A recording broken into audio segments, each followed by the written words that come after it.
খাবার যেহেতু খাবো তাহলে একটু স্বাদ পরিবর্তন করে খাওয়াই ভালো। তাই তো আমি আজকে আপনাদের সাথে শেয়ার করব বাইং পালন। আসসালামু আলাইকুম এভরিওয়ান, কেমন আছেন সবাই? আশা করি খুব ভালো আছেন। প্রথমে আমি কিছুটা পালং শাক ধুয়ে কেটে নেব। শাকগুলো আমার কাটা হয়ে গিয়েছে। এখন আমি চুলায় একটি কড়াই বসিয়ে দিয়েছি, তার ভিতরে সব শাকগুলো দিয়ে নেব। এখন আমি একটি ঢাকনা দিয়ে ঢেকে নেব। 2 মিনিট পরে ঢাকনাটা উঠিয়ে শাকটাকে একটু নেড়ে নেব। আবার ঢাকনাটা দিয়ে দিলাম। এবারে দেখি যে হ্যাঁ, আমার শাকটা ভাপ দেওয়া হয়ে গিয়েছে।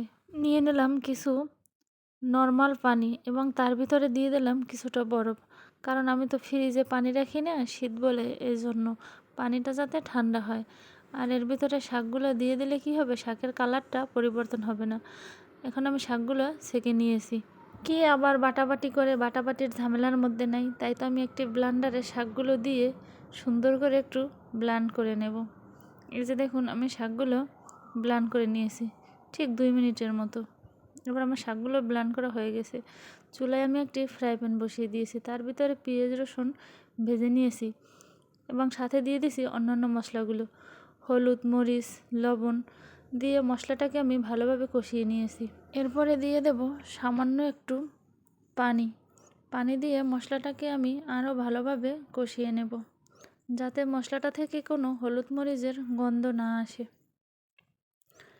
এরপরে দিয়ে দিচ্ছি পেঁয়াজ বাটা, রসুন বাটা, জিরা বাটা দিয়ে আমি মশলাটাকে আবারও ভালোভাবে কষিয়ে নেব। মশলাটাকে যত ভালোভাবে কষাবেন তরকারির স্বাদটা ততই ভালো আসবে।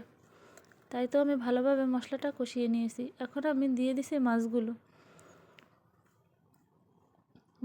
দিয়ে আমি ভালোভাবে নেড়েচেড়ে কষিয়ে নেব।